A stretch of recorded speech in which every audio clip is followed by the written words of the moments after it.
Welcome back to the channel. This video is intended as a how-to video, so if this is your first time creating your own budget, I tried to make it easy for you to follow along step by step. If you've been budgeting for a while, then you can skip ahead to the assessing expenses section. I think there you'll find some thoughts that will challenge your thinking on expenses. As always, thanks for watching. Start by opening up a blank spreadsheet and saving it. You'll see here that I'm using Microsoft Excel. You can use Google Sheets, you can use Apple's iOS numbers, you could even start with a piece of paper or a document in a word processor like MS Word. I will say that if you want to start on a piece of paper, sometimes that's helpful to just get an idea of the types of things you want to list, and then you can move to a spreadsheet program. But if you have access to a spreadsheet program, you might as well just go ahead and get started. It'll make the math and things like that a lot easier.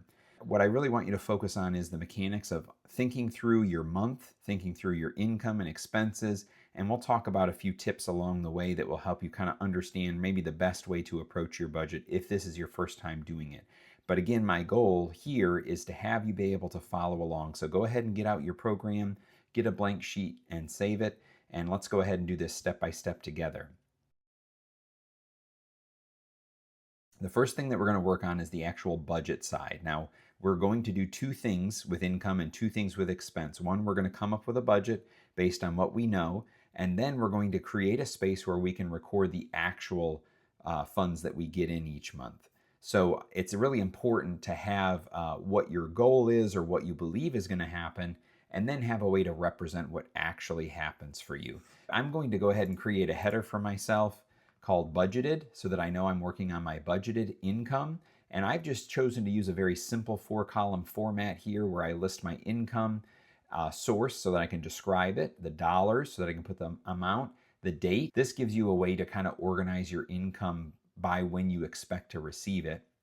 And then I always like, whenever I'm doing anything like this, to have a little section for notes so that I can write myself a note or describe something and maybe come back to it later and revisit it, or maybe I just want to remember the differences between different things that I've listed, and I just like to have a little spot that I can make a note next to it. So as far as income goes, you're going to have to take a break, think about your normal income, and that may be very simple for you. It may be something like you just get a single paycheck, you only have one job, only one real source of income, so this might be very quick and easy.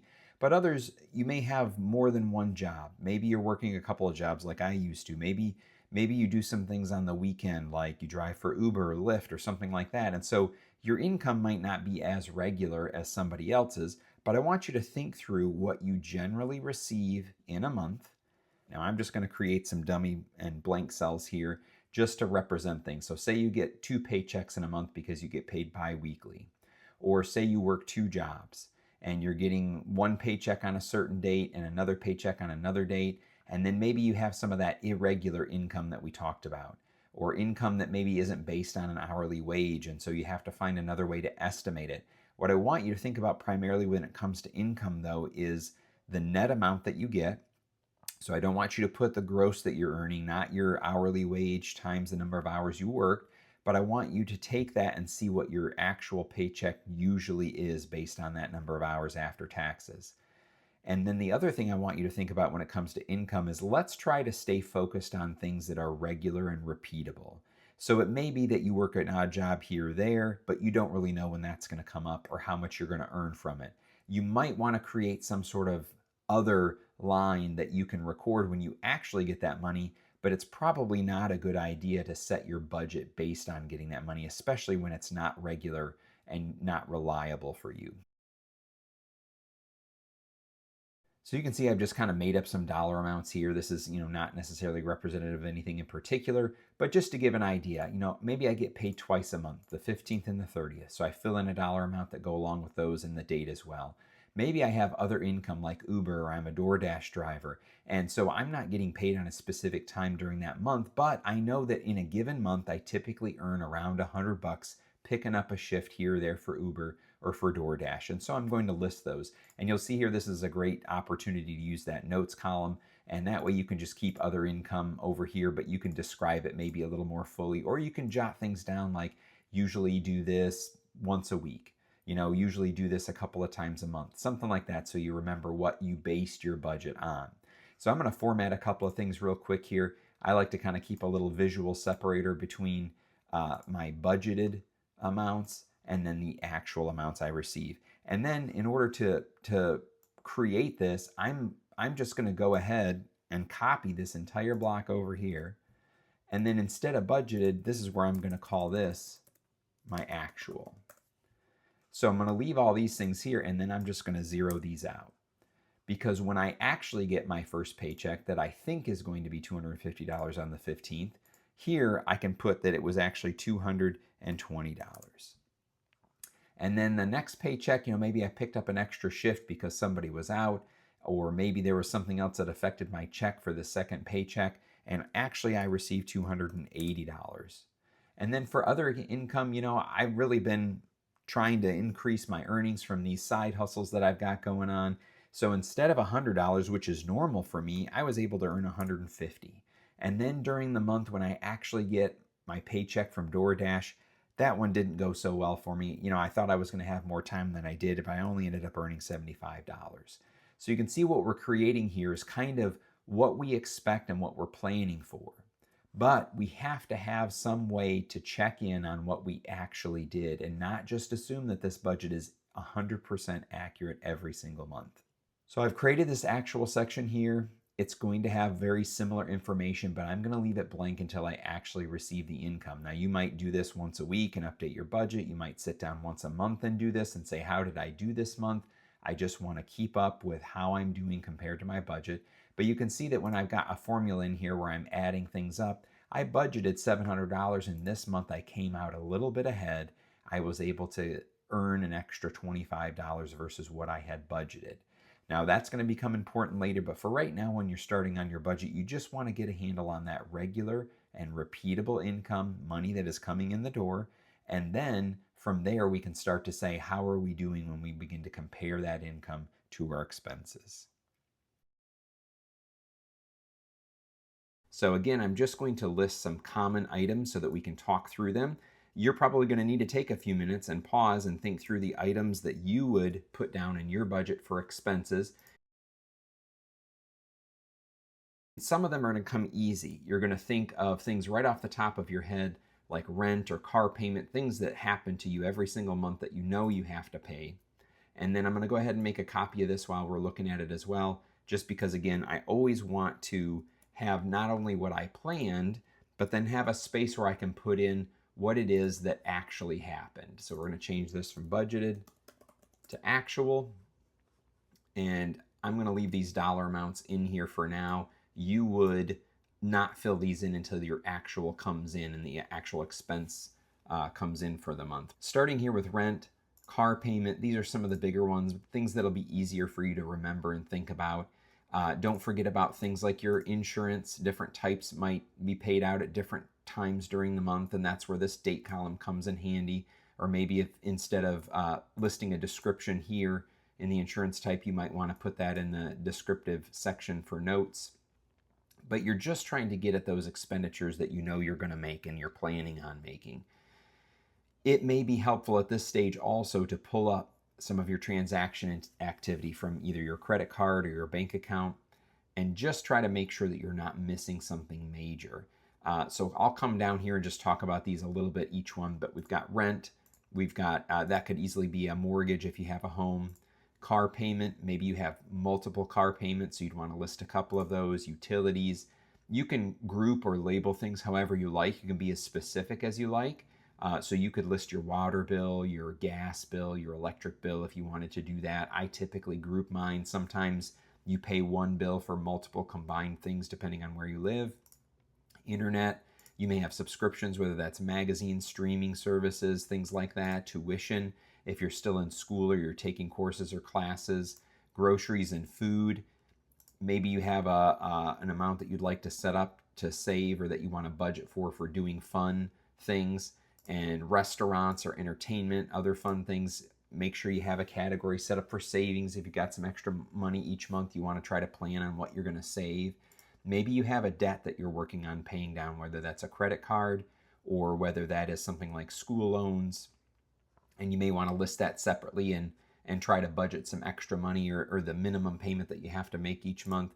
And then miscellaneous wants could just be those things that maybe you're trying to save towards. So it may be a subset of savings. Again, you can do this however it works for you and your method of thinking. The important thing is that you make sure you really try to capture everything. And I'm going to talk for just a second about this. You're probably going to end up getting to a point where you can only get so granular. You can only put so much detail in here without the entire thing becoming burdensome. So I make a budget category called miscellaneous, and sometimes that might be miscellaneous necessities or miscellaneous health items.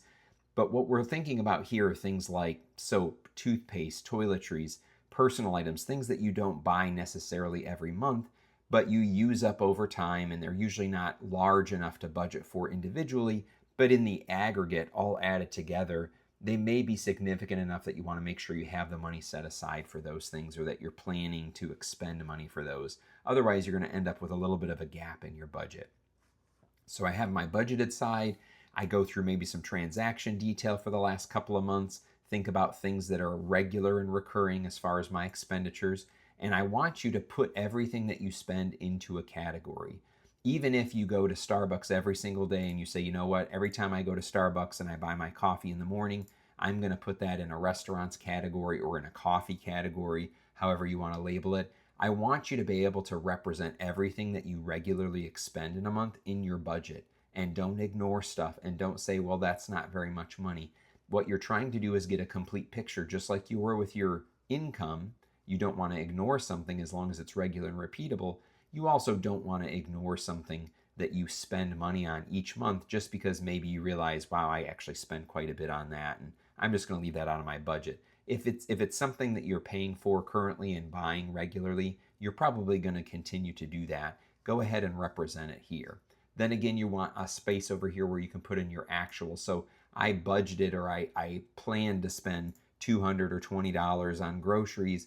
I spent $250, or I spent $170. You really need to start tracking to the point where you can compare and understand what you're doing versus what you would plan to do.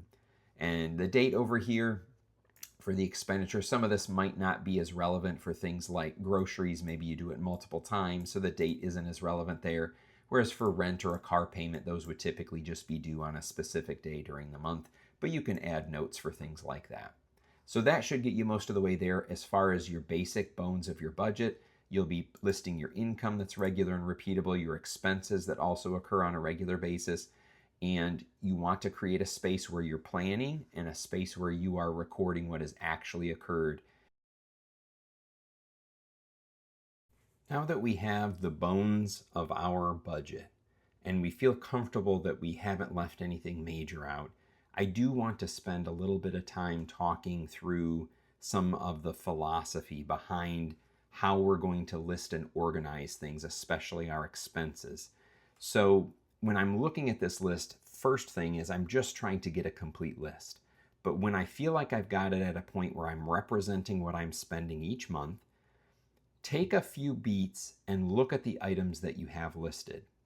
What I'd like you to do is to try to reorganize them or to relist them in an order that makes sense from most important or most necessary to least important or least necessary. This is going to help you as you work through looking at what you've actually spent during a month.